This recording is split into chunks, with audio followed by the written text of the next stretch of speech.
చూడండి హల్వా రెడీ అయిపోయింది.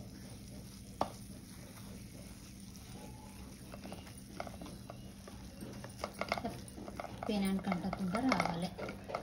ఇప్పుడు రోజు కొంచెం అంతా తినాలి. ఏదన్నా నంజుంటే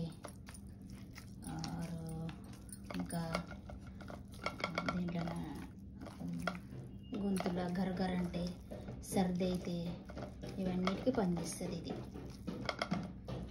మళ్ళీ ఒకసారి చెప్తా. మిరియాలు పాలల్లో వేసి ఉడకబెట్టాలి. అవి దగ్గరికి అయినాక దాన్ని గ్రైండర్ పట్టి అలా గడ్డి చక్కెర మళ్ళీ నెయ్యి వేసి దాన్ని మంచిగా వేయించి అప్పుడు ఒక బాటిల్లో పోసి గాజు సీసాలో పోసి ఉంచాలి.